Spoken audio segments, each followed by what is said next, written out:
né? Daquela trilogia, Batalha do Chile. Romero tá chegando, certo? Eu até mandei para ele o link, porque eu acho que ele tá no Uber.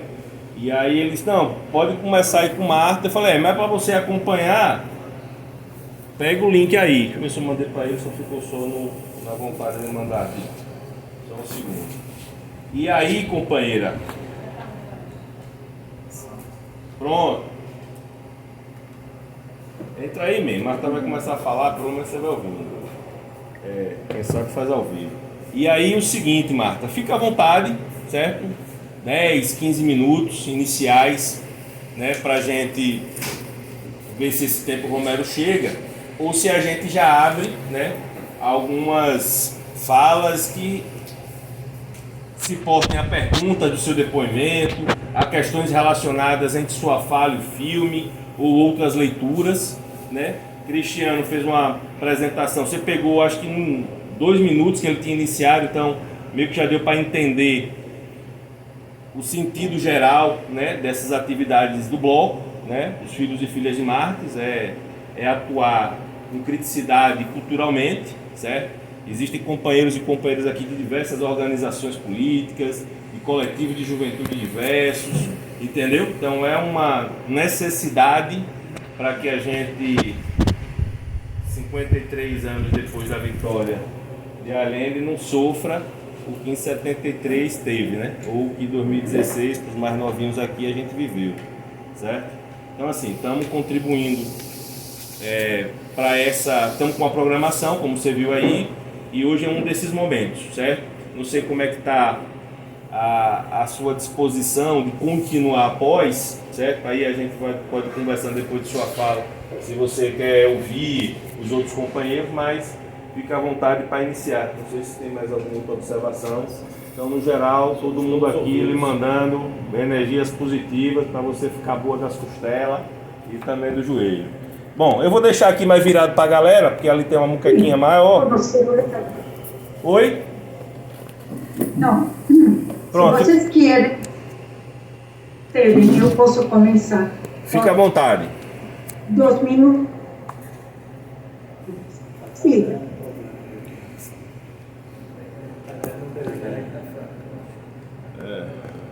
Eu não sei se é a nossa internet ou se é a sua.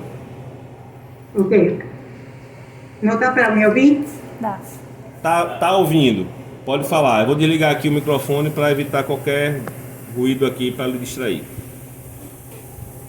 Tá bom, o que te falava, que se vocês quiserem, entre o Romero chega, eu posso falar um pouco do que foi, o que eu estava, em que situação histórica, digamos, eu estava, antes de viajar para o Chile. Porque não sei se vocês, não todo mundo me conhece, mas eu sou tucumana, eu sou argentina. Eu falo, o fato de falar de Tucumã é porque, ou seja, na década dos 60 começaram os golpes militares sangrentos, que cada vez ficaram mais sangrentos ainda, que começaram, não por acaso, no Brasil, no 64, na Argentina começou em 66. Eu, nesse momento, estava entrando na universidade. E começou toda uma mobilização no país, na Argentina, de estudantes principalmente. E assim se deram grandes mobilizações em alguns estados de Argentina. Se deu o Cordobazo, o Rosariazo, e onde eu morava, se deu o Tucumanazo, que foi uma mobilização estudantil de trabalhadores e do povo todo, no qual a gente lutou contra os policiais, os militares, a ditadura em si, nas ruas. A gente tinha um sistema, nos 70 já, de fazer barricadas em todas as esquinas. E quando a polícia aparecia, a gente levantava e a outra. E a gente deu, digamos, um baile em toda a polícia, que inclusive, ou seja, a gente teve quase tomado a capital de Tucumã. E, em um momento, a gente até cercou a Casa de Governo e não teve reação nenhuma deles. não nos reprimiram desde a Casa de Governo. A gente poderia ter tomado a Casa de Governo, mas isso não aconteceu. Depois, como a situação deles, da polícia local, estava fora de controle, eles mandaram trazer gente da Polícia Federal, que era muito temida, desde Buenos Aires, e aí a gente, com aquela esperteza do tucumano, do povo, dos estudantes, dos jovens, a gente fez fracassar, digamos, o intento de reprimir-nos. E eu me lembro só de uma anedota. A gente tomou um bairro, a gente, os estudantes, né? A gente tinha sempre o apoio da população. A população entregava material para a gente fazer a barricada. Quando a gente tinha que fugir e se esconder, eles abriam as portas para a gente se esconder na casa deles. Então, todo mundo participou. E neste caso concreto, só como exemplo para lhes mostrar, chega um momento que eu estou nesse bairro, estava todo mundo, todos estudantes em diversos lugares distribuídos. E um rapaz que estava na calçada de frente me disse: toma aí e amarra na outra árvore. O que era? Era um fio, tipo arame, uma coisa assim. E eu peguei, amarrei, ou seja, que esse fio estava amarrado na árvore das duas calçadas. Quando a polícia de Buenos Aires, a Polícia Federal temida, vinha, um vinha sentado em uma moto, olhando, dirigindo, outro vinha de costa com uma arma, que não sei se seria metralhadora ou que seria, vinham a toda velocidade para pegar a gente. Eles voaram com aquele fio que tínhamos colocado e nós saímos correndo e ficamos dentro da casa, como lhe falo. Então, depois disso, a gente ficou em uma casa, um grupo grande, e a gente veia, porque à noite eles não podiam entrar no bairro onde a gente estava, né? À noite, quando a gente se escondeu nas casas das pessoas, entrou a polícia a cavalo nesse momento. Eu estou contando algumas anedotas, né? E o cavalo, a gente tinha distribuído bolinhas de gude, tinha jogado gatos nas ruas. Então, os cavalos escorregavam, caíam, era um tremendo caos para eles. Bom, e de manhã, a polícia já podia entrar e a gente fugiu. Essa é uma experiência pessoal que eu tenho. Tudo isso aconteceu, e por que quero dar entrada a outro tema que vocês estão esperando? Isso era em novembro já de 1970. O 3 de novembro de 1970, Salvador Allende ganha as eleições no Chile. E é nisso que a gente, entre que lutava, intercambiava informações entre nós, ficamos sabendo de que o socialismo tinha ganho o governo em Chile.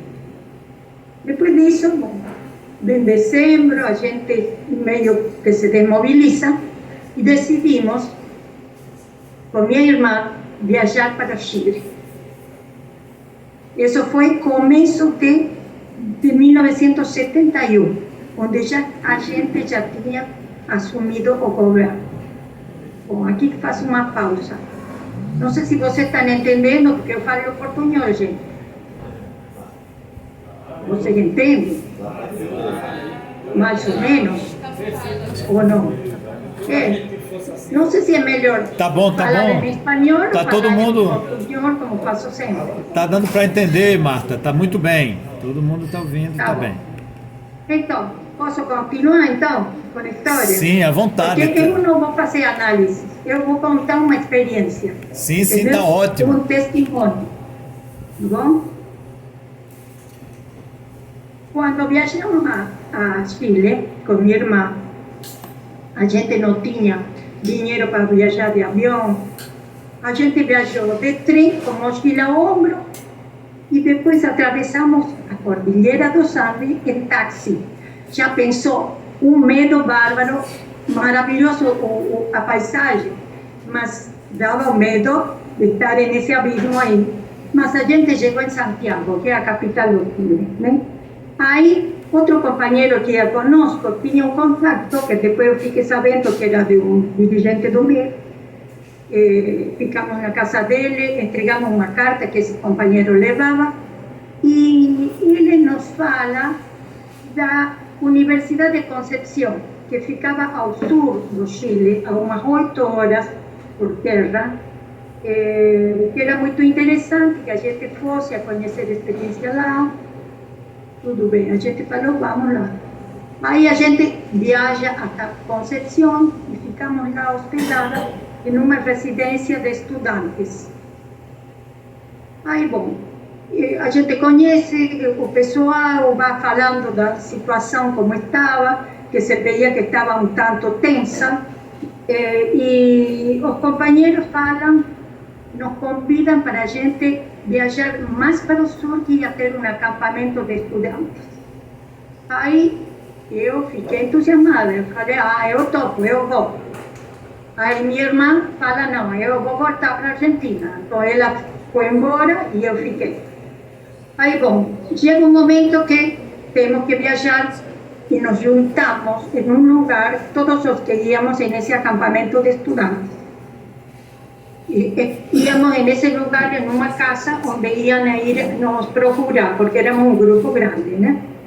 Aí eu vejo aparecer um rapaz que era o que vinha a nos buscar, e ele vinha com uma toalha em cima do braço, e depois, em um momento, veio que ele estava com uma, eu imagino que era uma metralhadora, uma coisa assim. Aí me senti, eu me estranhei, né? A gente estava indo no acampamento de estudantes. Mas tudo bem, eu caladinha aí, veio com a condução que nos ia levar, partimos hacia o acampamento de estudantes, que era bem mais ao sul. E lá vamos a uma escola. A gente acampou em uma escola. Bom, pero pelo jeito a direita estava muito preocupada com a nossa presença, inocentes estudantes, que para eles que éramos guerrilheiros, que íamos a tomar o sul do Chile. E de manhã, ou seja, chegamos à noite, de manhã a gente sentimos voo de helicópteros. E desce o helicóptero no pátio central da escola. Quem vinha ali? O ministro do Interior, Toa, que pelas coisas que a propaganda que estava fazendo a direita de que nós éramos guerrilheiros, ele tinha vindo desde Santiago para olhar o que estava acontecendo na escola. E bom, na escola o que encontrou? Ele encontrou estudantes. Não tinha guerrilheiros, não tinha armas, não tinha nada. Então, com essa informação, ele vai a contrarrestar, digamos, a propaganda da direita que estava fazendo sobre nós. Bom, depois disso, um dia, chega um pessoal falando que o comandante Pepe estava doente e precisava um médico. E quem era o comandante Pepe? Era um comandante da luta camponesa.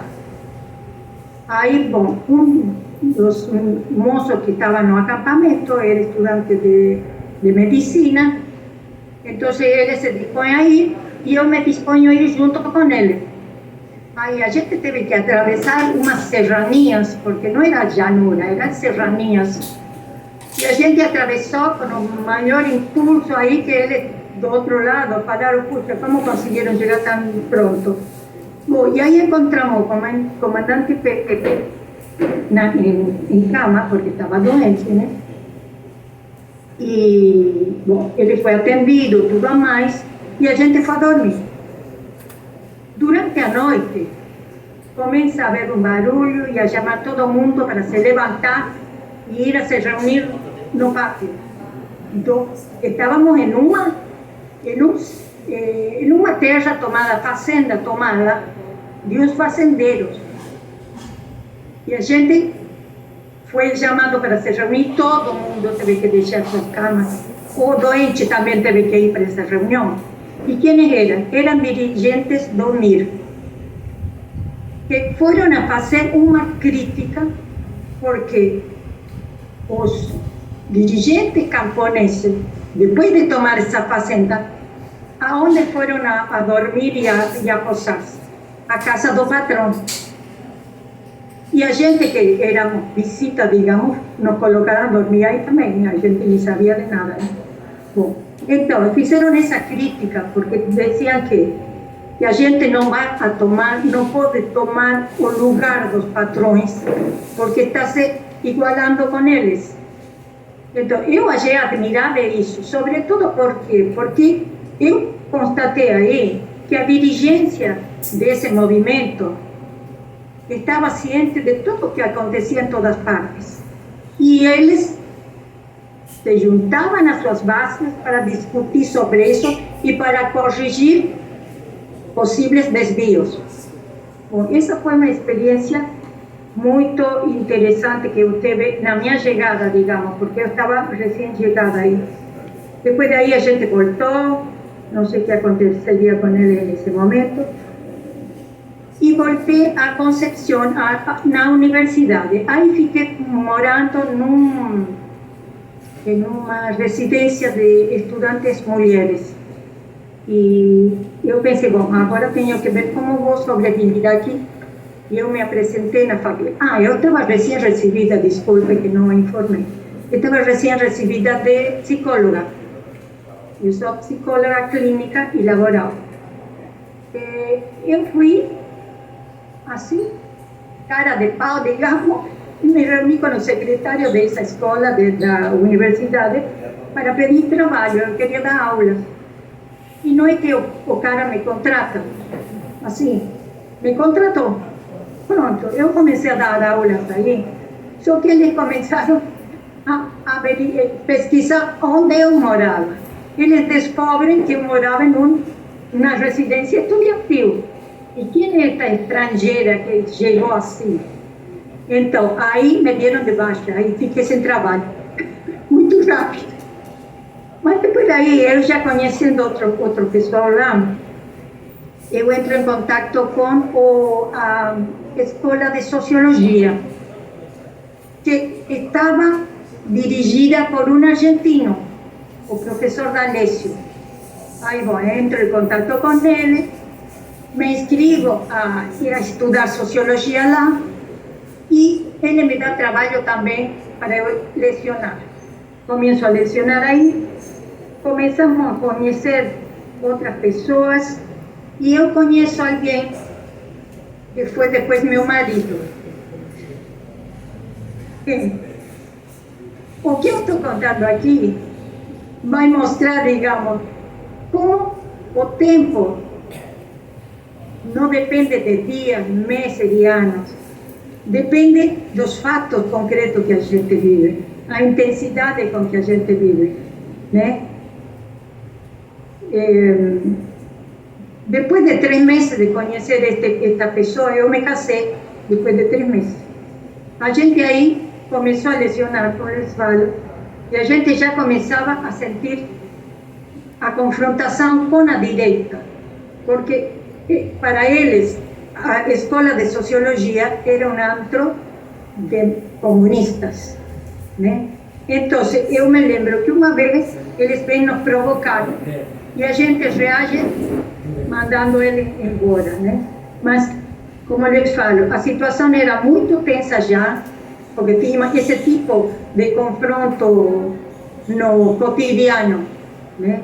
Porque em outro momento, por exemplo, com outra companheira que era chilena, a gente vai fazer panfletagem. E eu vi, em um momento, por exemplo, vamos no supermercado fazer panfletagem, e quando a gente sai, a minha companheira, outra mocinha que vinha comigo, pegam dos cabelos.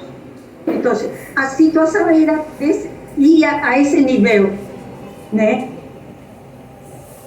Agora, paralelamente a isso, como eu falo, eu me tinha casado depois de 3 meses, parecia que tudo era muito rápido, né?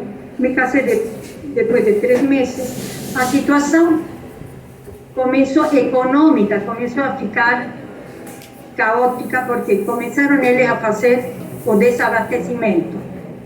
y el mercado negro.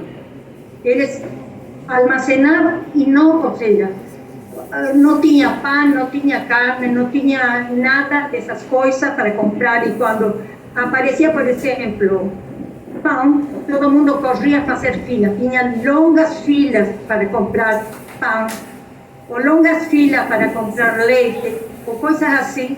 O sea que con eso a direita conseguía colocar a populación en contra de todo lo que estaba aconteciendo lá. Porque por una parte, Allende nacionalizó el cobre, y por otra parte, a direita hacía eso, para que ninguém se importe con ese tipo de cosas, mas se importaba con o día a día na sua casa, né? Por exemplo, eu me lembro que como não havia carne, en uma vez aparece carne de baleia, e eu comi carne de baleia, que era bem vermelhinha, tinha cheiro de peixe, mas tinha sabor de carne, né? Bom, essa era a situação do dia a dia lá. Paralelamente com isso, o governo como tenta contrarrestar essa situação?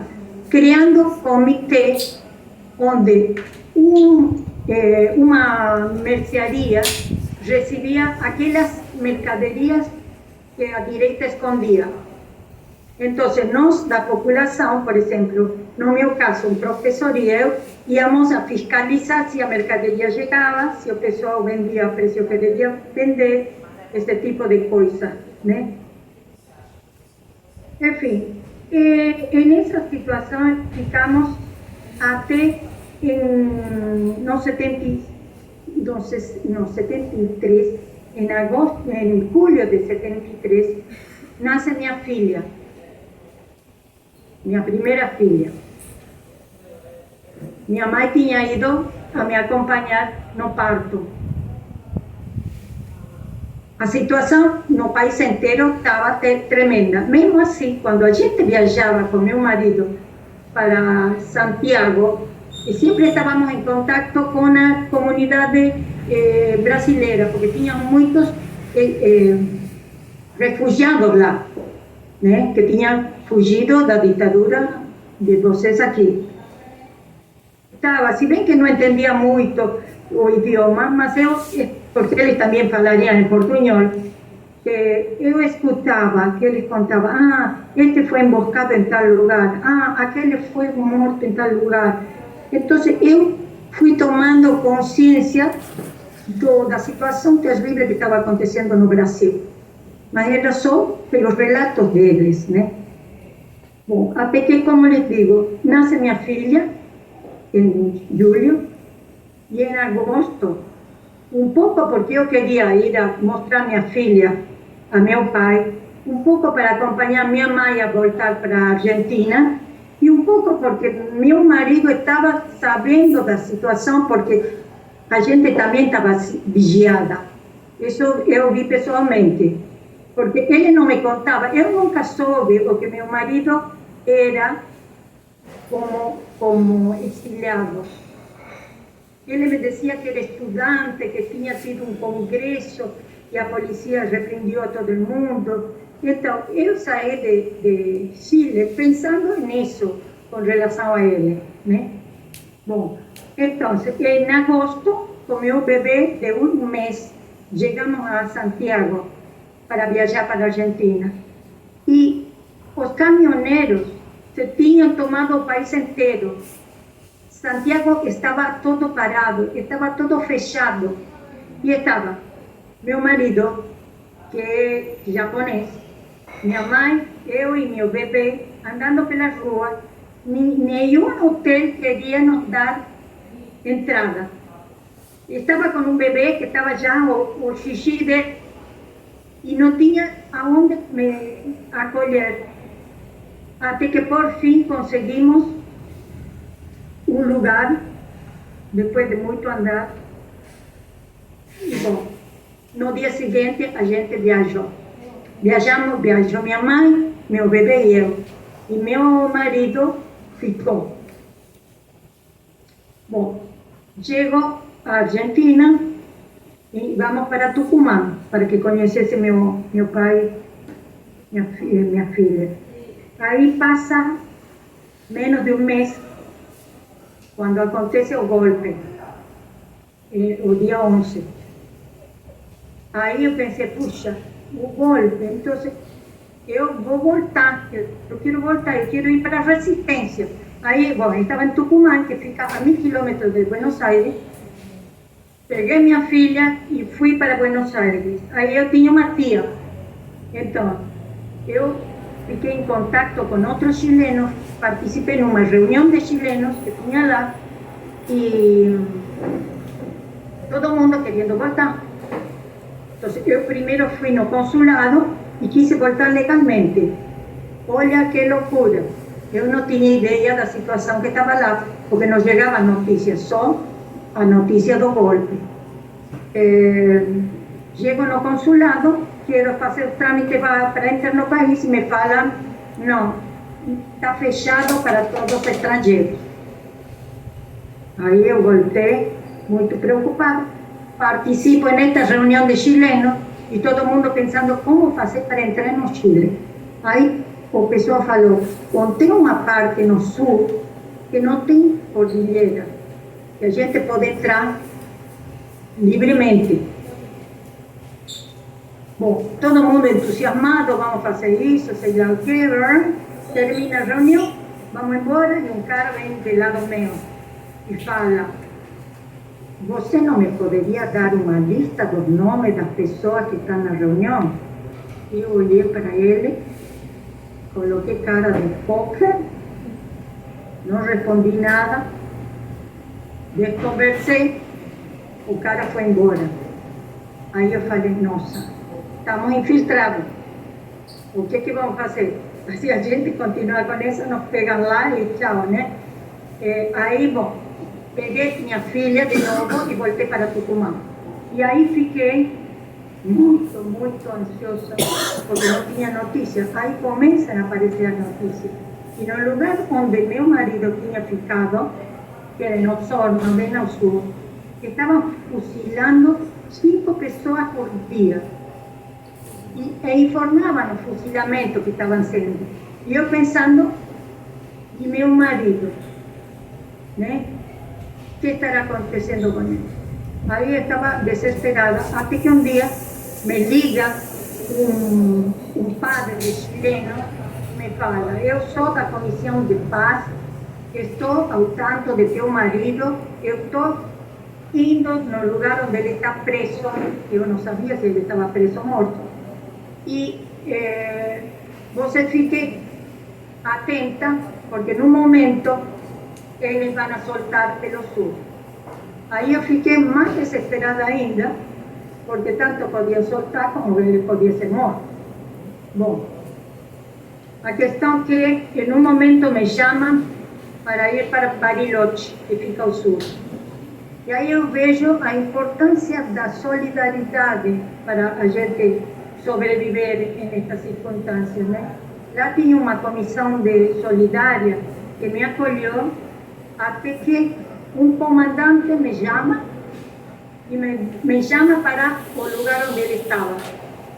Eu não sabia por que era, mas estava muito preocupada porque entre o solo chileno e o argentino tinha uma franja de terra que é internacional.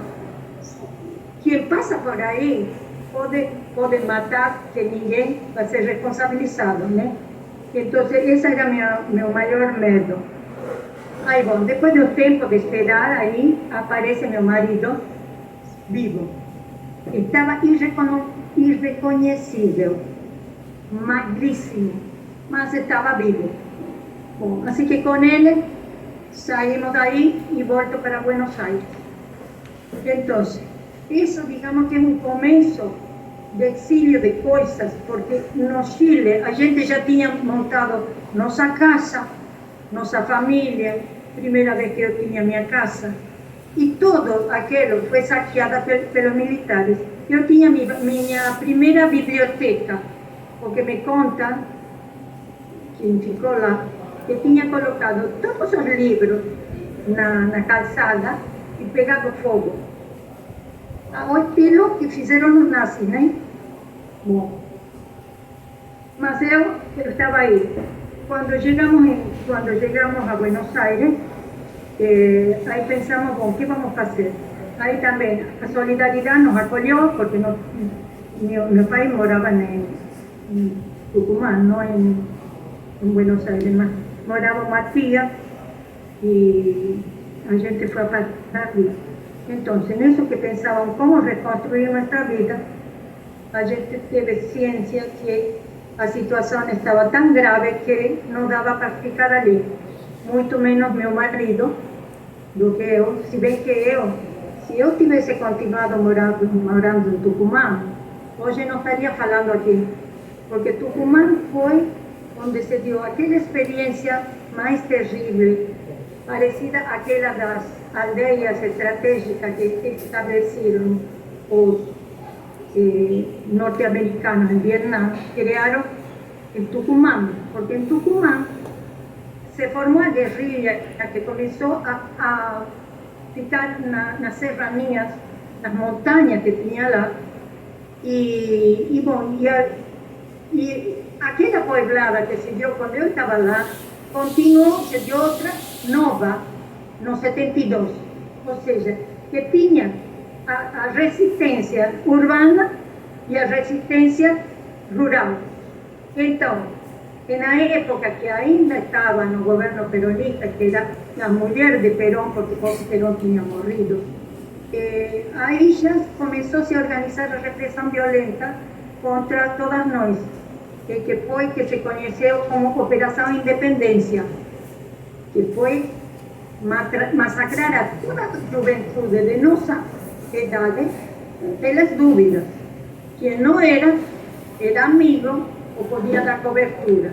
E isso acontecia tanto a nível urbano como no rural. O que acontecia na parte rural, onde estavam os guerrilheiros, que aí sim eram guerrilheiros, eram do IEL, eles faziam compra nos pequenos negócios perto daí, né? Então, o que fizeram os militares? Pegaram toda essa população e criaram uma aldeia estratégica, pequenas casas, todas cercadas e vigiadas por eles. E aqueles que eram vendedores viajantes, digamos, que levavam a mercadoria de fora para vender no povo, eles foram capturados e mortos. Bom, aí então, o que aconteceu? Quando a situação estava crítica, aí a gente viu de que já não dava para ficar na Argentina também. E a Friedrich Ebert, que é uma ONG alemã, conseguiu um lugar para a gente viajar, que era Berlim. Só que, por exemplo, minha filha tinha documentação chilena. Chile não quis dar a um bebê de 1 mês, de 2 meses era já, não quis dar passaporte. Então, o consulado alemão deu passaporte para nós três. E assim viajamos para Berlim. Só que antes de chegar em Berlim, paramos em França. E em França estava todos os meios de comunicação recebendo os primeiros refugiados latino-americanos, tudo isso. E bom, aí caiu minha telha, digamos, em qual situação a gente estava, né? Daí partimos para Berlim, e em Berlim também recebemos um apoio solidário impressionante. E bom, depois daí vem toda a minha vida no exílio, onde tinha uma grande comunidade chilena. E eu tinha, em Berlim tinha essa comunidade que era a mais grande na Europa e tinha outra comunidade em França. Em França, Marco Aurélio Garcia foi o responsável. E a de Berlim era eu a responsável do meu. Bom, aí ficamos até 78, eu fiquei até 78. porque me chamaram para voltar, porque meu pai estava para morrer. Me mandaram passagem de um dia para outro. Eu tive que organizar minha volta para a América Latina em um momento de plena ditadura. Eu viajei com minha filha. Quando eu cheguei no aeroporto, estava todo militarizado e eu, passei aí como se nada e fui para Tucumã a esperar por meu marido, que ele chegou no 78. Bom, espero não tê-lo cansado, mas isso tem muito aí, mais a ver com a realidade do que uma análise, às vezes, né? Espero não tê-lo cansado, eu acho que sim, lo cansei, mas eu sinto muito, eu não consigo, até o dia de hoje, eu não posso voltar definitivamente ao meu país e a falar minha língua. Eu estou ainda aqui. E não é por acaso. Porque eu me casei com um brasileiro que foi exiliado político também.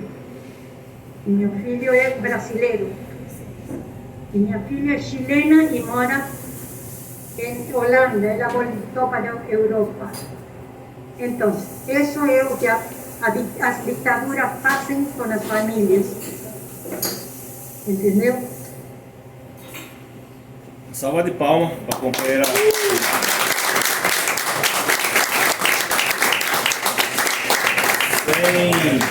Sem muitas delongas, Romero. Venha aqui também. Na frente ali, Marta, ponta da se fumaça. você puder ficar conosco, é importante. Rico, quero escutar. Certo?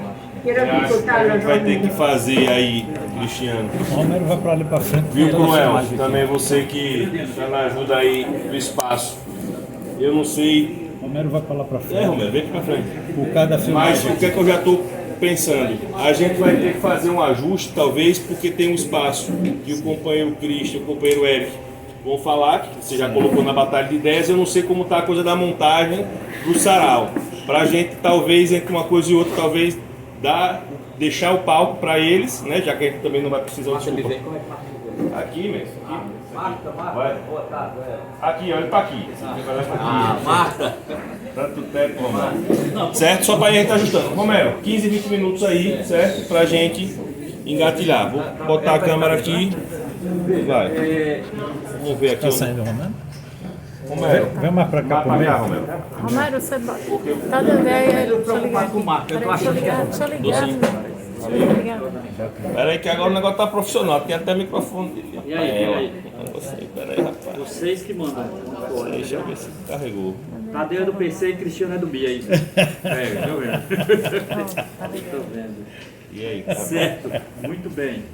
Pra ela fica mais pra trás agora. Cara, esse negócio daqui ó, tá.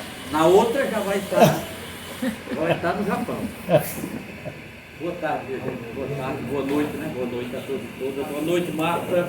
Grande Marta, olha, um segredo que Marta devia ter contado aí. Marta organizou um primeiro livro no Brasil sobre Ho Chi Minh. Marta organizou um livro sobre Ho Chi Minh. Minha gente, essa Marta que está aí. Veja, eu queria falar, obviamente, sobre o filme, né? Suponho que alguns tenham visto agora ou tenham visto antes, né? Não é o caso. Mas dentro disso, veja, o tema do Chile, tanto do governo Allende, as contradições e composições do governo Allende e o golpe Pinochet, ele está relativamente bem documentado na América Latina no cinema, que é isso que eu quero falar. Por exemplo, se alguém tem interesse mais direto, eu recomendo pelo menos 6 bons filmes sobre isso que a gente encontra ou em algum stream ou mesmo no YouTube, tá certo? Vamos lá, eu vou falar dos 6 e depois falar do filme que passou hoje aqui à tarde, tá bom? Então veja, o primeiro e mais conhecido filme sobre o Chile já acontece 2 anos depois do golpe, que é Chove sobre Santiago. Nós podemos encontrar ele no YouTube. É um filme interessante, porque ele é um filme todo falado em francês, os atores são em francês, o diretor é um chileno e ele foi filmado basicamente na Europa, então por que não se podia fazer no Chile? Tá certo? Mas é muito interessante, inclusive tem um ator muito famoso que é o Jean-Louis Trintignant, que ele faz parte, ele é um ator, faz o papel de um chileno. Mas esse filme ele passa a ser importante porque ele é o primeiro filme a retratar como se deu o golpe. E isso é a vantagem do Chove sobre Santiago.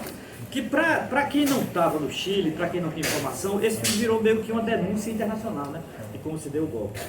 O segundo filme é o que a gente viu hoje aqui, a Batalha do Chile, em 3 partes, né? A primeira parte foi a que viu aqui, 75, a segunda 76, a terceira 79, do diretor Patrício Guzmán. Não é? O Chove sobre Thiago é de Elvio Soto, que é um cineasta já falecido chileno. O terceiro já é mais recente para a gente aqui, que é Machuca. Eu acho maravilhoso esse filme. Por quê? Porque esse filme é do ponto de vista de 2 crianças. Então isso é muito interessante. É o primeiro que é do ponto de vista das crianças e tal. E é de um diretor, eu diria, o diretor mais famoso do Chile, inclusive premiado internacionalmente, que é André Zurdo. Então esse cara é muito bom diretor e tal. E esse Machuca, eu adoro esse filme. Porque esse Machuca tem uma coisa, eu não vou poder comentar ele aqui, mas tem uma coisa que eu quero chamar a atenção. Que ele é o primeiro filme que vai chamar a atenção para a Igreja Católica. A posição da Igreja Católica no período de pré-ditadura chilena e tal, e um projeto que era um projeto inicialmente revolucionário, que foi abortado por Pinochet, que era um projeto de um grupo de padres jesuítas. Né? Eles tinham um projeto que era criar uma escola para unir menino pobre e menino rico.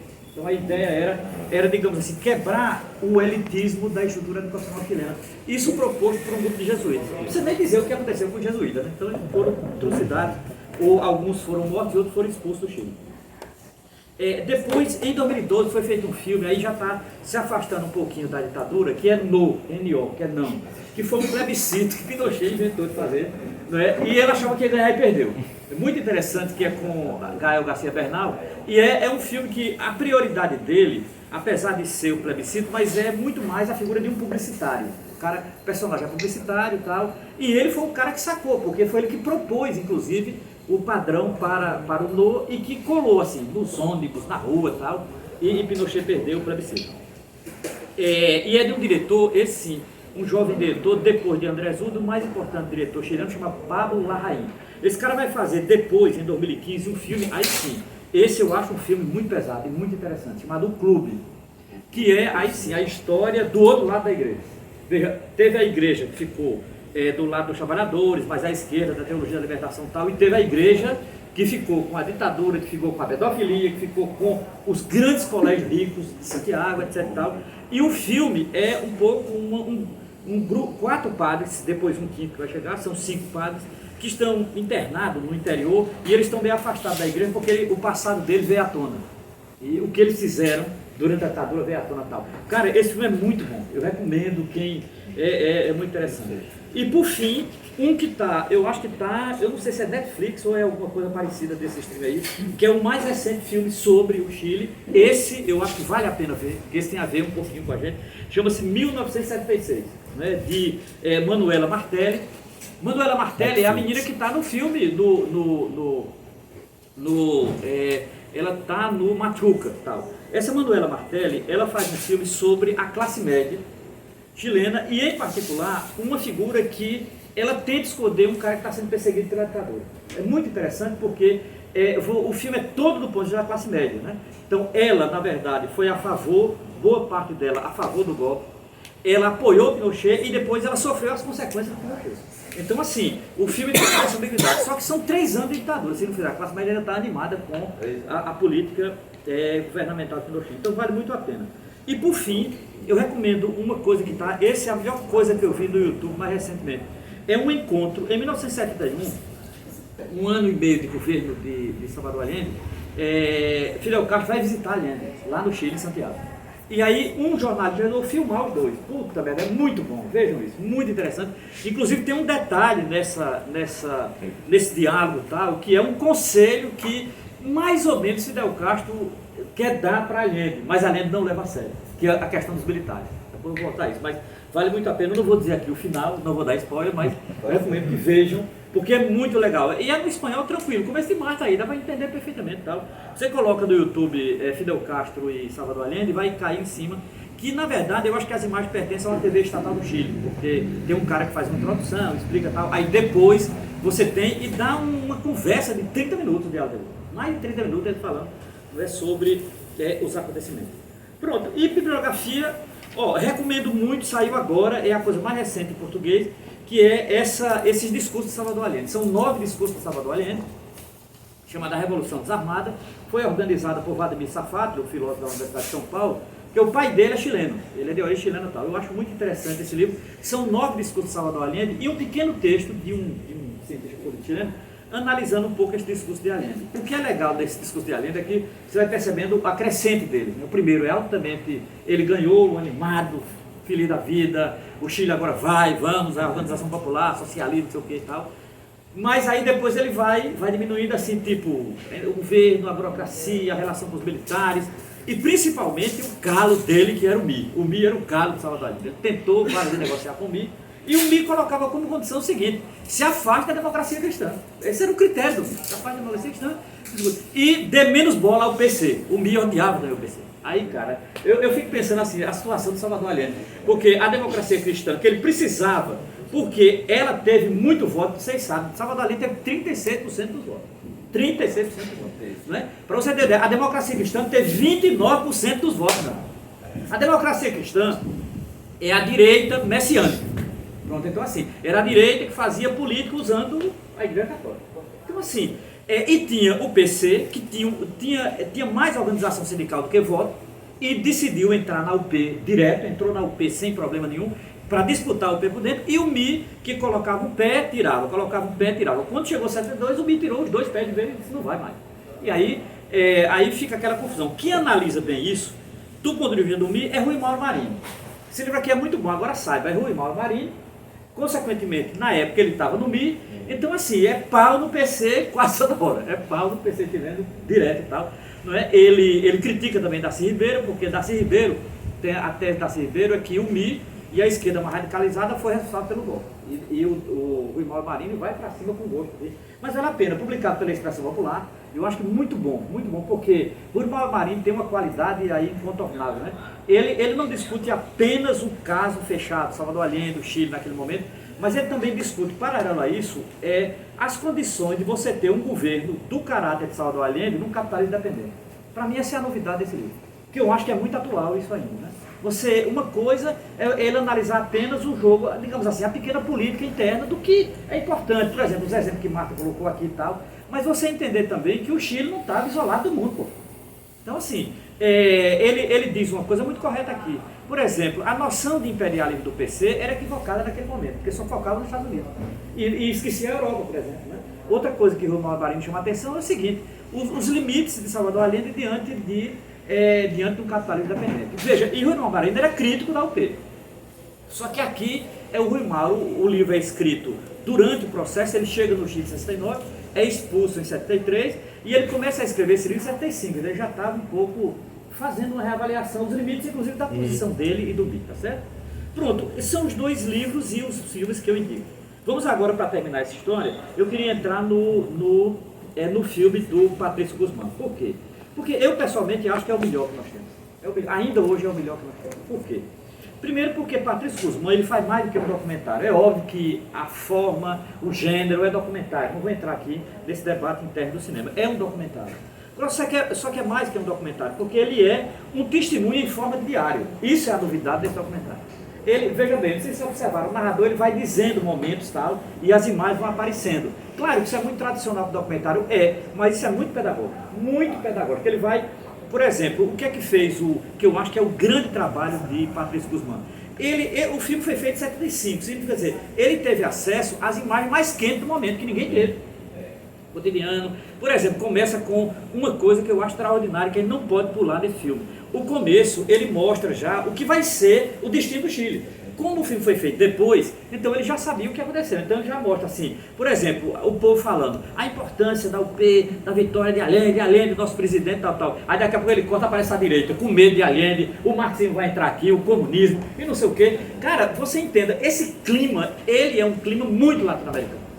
E deve-se à Revolução Cubana, inevitavelmente, porque todo mundo é assim, qualquer coisa que avançasse aqui ia ser uma nova Cuba. Você imagina, essa coisa estava lá no Chile, já estava aqui no Brasil antes, que era assim, Cuba não vai ser o Brasil, nossa bandeira não vai ser vermelha, esse papo estava tudo lá no Chile, ele falando isso. E ele começa mostrando esses 2 lados, que de certa forma vai ser o grande problema de Salvador Allende. Né?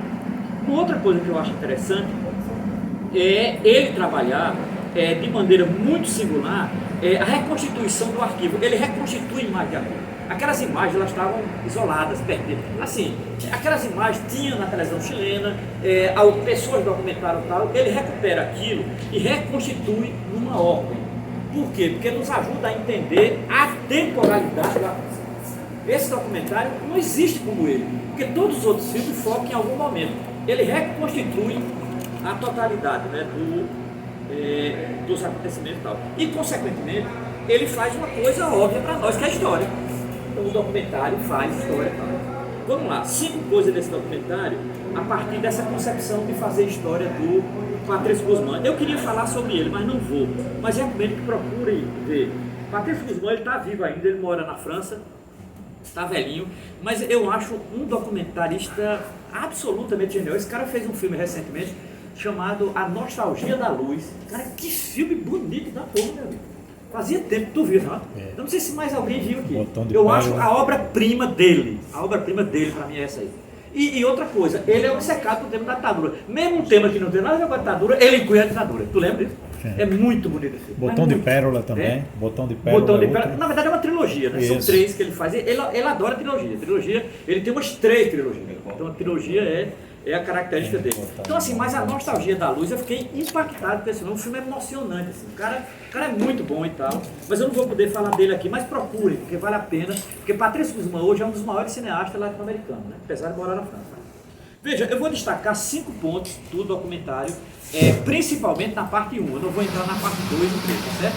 Mas eu recomendo que o fundamental é ver todas as partes. O fundamental é ver as 3 partes. Primeira coisa, é a conjuntura de como se deu as eleições em 1970 e a vitória de Allende da UP.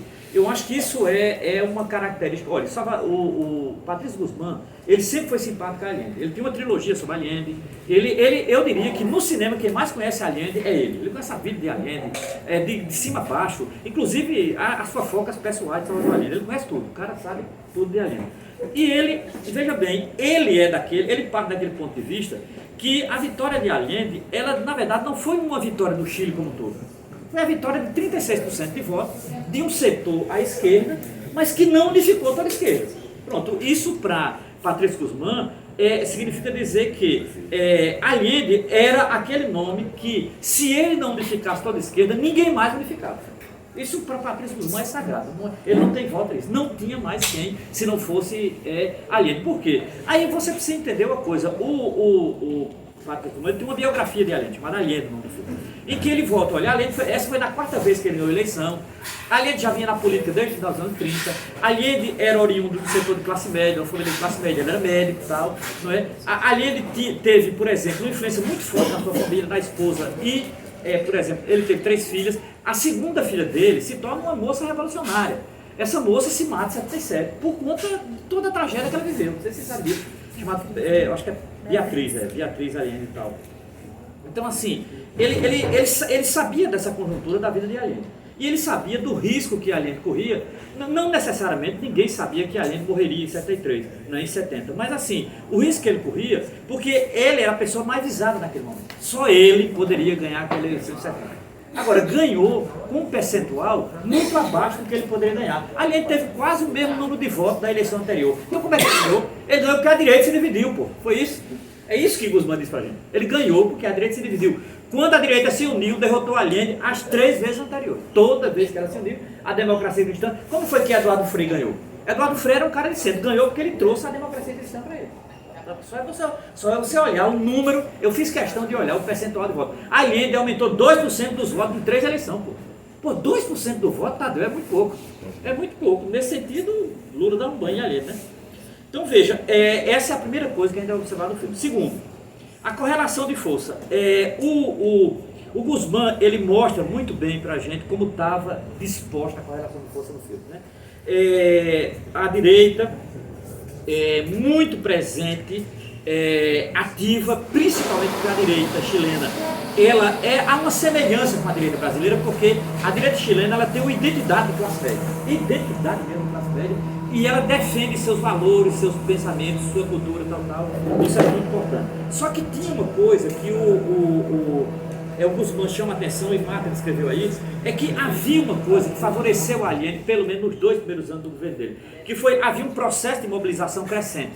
Isso ajudou muito Salvador Allende. Havia um processo de mobilização que não era, por exemplo, não estava no fim de 70, na verdade estava no meio da crescente, já vinha desde 66, essa crescente se embalou com algumas políticas que Salvador Allende fez, que foram, para aquele momento, absolutamente inéditas, se não revolucionárias. Por exemplo, Allende estatizou metade dos bancos, se lembra, não é pouca coisa. Não é? Allende, não sei se você sabe, Allende estatizou o minério do cobre. Estatizar o cobre, cara, era estatizar o setor mais forte da economia chilena. Ele estatizou o cobre. Allende, ele, por exemplo, incentivou uma experiência de autogestão nas fábricas, foi muito interessante para o movimento operário, foi a coisa que mais interessou ao Partido Comunista Chileno, por exemplo, foi esse incentivo que Allende fez, que era uma proposta dos comunistas, essa coisa da autogestão nas fábricas e tudo mais, Allende fez isso. Só que, veja bem, isso não conseguiu barrar o movimento da direita e da classe média. Primeiro, não conseguiu barrar os caminhoneiros, que foi o primeiro sintoma de derrota de Allende, foi o caminhoneiro, e não conseguiu barrar aquilo que é mais cruel, né? Veja bem, Marta deve ter acompanhado isso. Começou a faltar, por exemplo, café, comida e tal. Para você ter uma ideia, quando chegou numa coisa muito sensível naquele momento, para você parece que é uma piada, mas não é. Muito sensível era o cigarro. Para você faltou cigarro no Chile. Cara, isso criou uma confusão no Chile. Uma convulsão no Chile. Para você ter uma ideia, naquele momento, eu não sei quem não fumava na América Latina. Estou falando aqui o cigarro normal. Então, assim, quem não fumava na América Latina, porque era assim, todo mundo fumava, isso era uma moda fumar, era uma coisa. Então, você imagina, faltar cigarro, cara, era algo assim, faltou cigarro. O boicote da burguesia funcionou muito mais do que as políticas de Allende. Políticas, inclusive, efetivas, mas o boicote funcionou. Por quê? Porque o boicote chegou entre os mais pobres. O boicote não chegou só entre a classe média. Por quê? Porque a classe média entrou no câmbio que a Marta falou aqui. A classe média se salvava do câmbio, os pobres não. Por exemplo, para o filme Machuca tem uma cena impagável, Machuca, que é a coisa da lata de leite moça. Você conseguiu uma porra de uma lata de leite moça, é uma odisseia. A classe média conseguia fácil no câmbio, mas os pobres não. Quando a menina consegue, porque na verdade ela consegue através do menino que é filho de uma família rica. O menino dá a ela a lata de leite moça, ela fica encantada, a menina. Parece um fetiche e tal. Porque ninguém, pobre nenhum, tinha acesso ao creme de leite moça e tal. É só um exemplo, né, que teria outros e tal. E eu acho muito bom a maneira como o Patrício Guzmán trata disso, né? Terceira coisa, aí sim, um tema que eu acho que é muito caro pra gente, e talvez seja um tema que é o maior desafio hoje na América Latina, que é as Forças Armadas e a sua leitura da conjuntura. Veja bem, no caso do Chile, as Forças Armadas, ela aconteceu o contrário. Ela tinha, digamos assim, uma consciência cívica e ela foi se despolitizando no governo de Allende. Aconteceu o inverso na América Latina. Né? Porque, por exemplo, naquele momento, não sei se vocês sabem qual era o ponto de vista militar mais avançado fora Cuba, era o Peru. O Peru conseguiu emplacar um cara chamado Alvarado, louco, um militar louco e tal, que esse cara assumiu o poder num golpe e fez reforma agrária, e fez uma reforma urbana, foi derrubado e foi assassinado. Então, Alvarado, havia assim um paradoxo que era o que é a figura do militar. Por incrível que pareça, os militares nos anos 60 eram mais estudados do que hoje. Mais estudado que hoje. Glauber Rocha tinha uma teoria sobre militar, a esquerda tinha uma teoria sobre militar, Rui Marinho tinha uma teoria sobre militares, e no caso do Chile aconteceu o inverso que eles não esperavam. Não sei se vocês observaram no filme, já no final, os militares começam a fazer aquele discurso clássico que não estava mais nas Forças Armadas, o Chile voltou, que assim, Allende marxista, o marxismo entrando aqui, outra coisa, Allende tinha um projeto marxista para as Forças Armadas. Cara, os caras no final, quando o Pinochet dá o golpe no volume, no filme 2, os caras fazem uma entrevista coletiva só para falar disso. Começa com o Pinochet e todos os outros, né? O marxismo entrou, não sei o que e tal.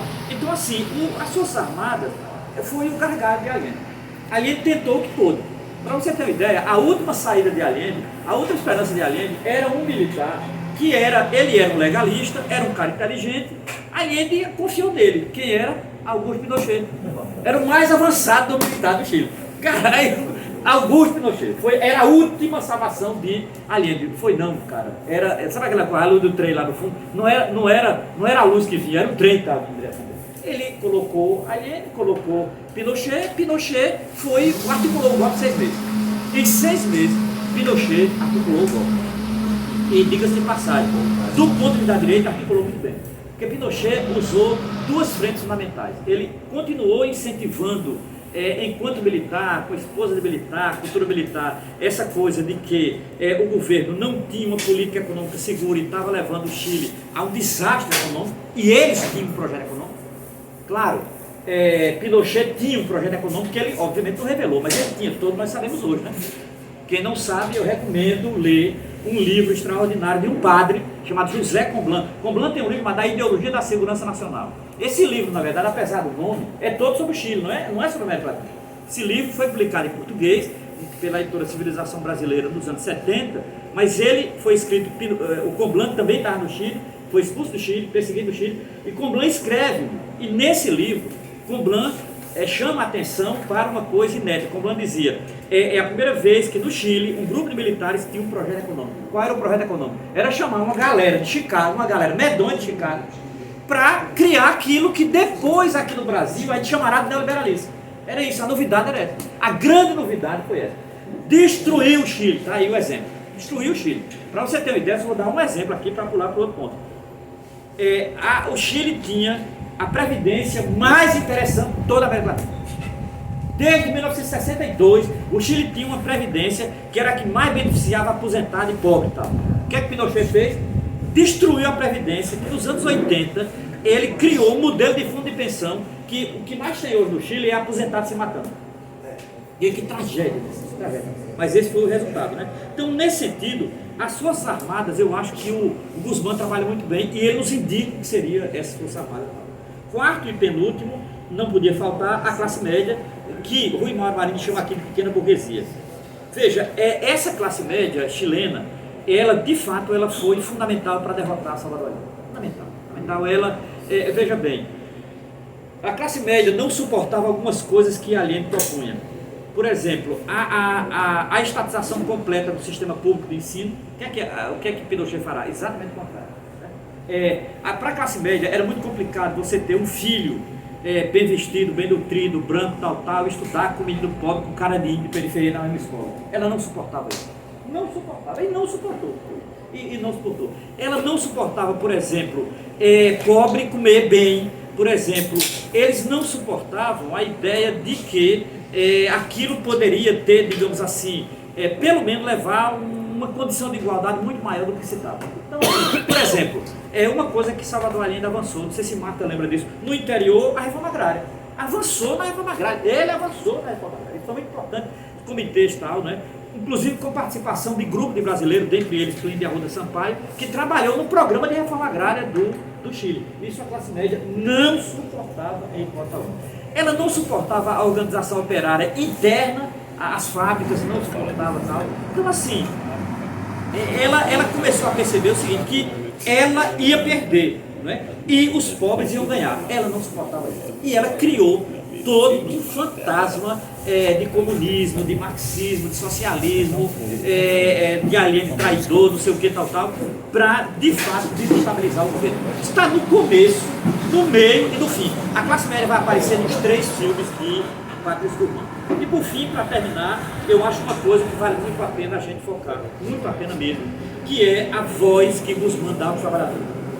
Guzmán dá voz aos trabalhadores do campo, Guzmán dá voz aos trabalhadores da cidade, Guzmán dá voz aos operários, Guzmán dá voz a assembleias operárias extraordinárias, fala de camponeses, tanto na rua como na tal. E Guzmán, ele chama até atenção para uma coisa, a Universidade Católica do Chile, que era tão rica, ela estava se aproximando da classe trabalhadora e tal. Então assim, eu acho que é um filme muito bom, esse. Claro, teria muita coisa a dizer do 2, eu acho fundamental, porque o 2, o 1 é o que ele chama de insurreição burguesa, o 2 vai ser basicamente o golpe, e o terceiro deveria ser o primeiro. Eu achei legal ele deixar o terceiro por último. O terceiro é um debate só sobre o caráter do governo Allende. Então ele deixa o terceiro volume, só para discutir o caráter do governo Allende e as organizações, a base, etc. O primeiro é como se preparou o golpe.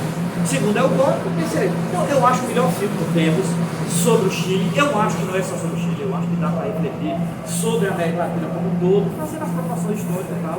Mas eu acho um bom filme e acho que, dia 11 agora, segunda-feira, 50 anos, de Pinochet. O Chile deve estar fazendo muita coisa lá, acredito e tal. Esse governo meia boca de Boric está fazendo alguma coisa, pelo menos na memória ele vai fazer alguma coisa.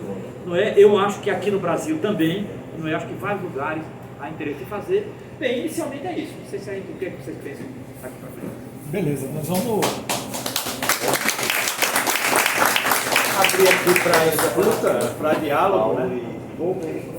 E em seguida vamos ouvir algumas músicas chilenas, que é o tempo dos encontros, dos abraços, que pessoas queridas, que há tempo não nos vemos, e preparamos uma cena para o segundo ponto, que é o painel Sergipe na Batalha de Ideias, ouvindo as experiências do mangue do jornalismo e da expressão sergipana que já se encontram presentes. Então, com a palavra, quem quiser dialogar, intervir...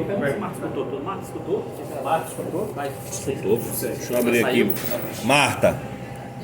Ela. E aí? Não, ela tá aqui, ela tá online, mas aí, ela tá aí, tá ouvindo sim a gente. Tá aí. Escutou, Marcos? Deixa eu dar uma opinião, Cristiano. Olha só. Primeiro assim, galera.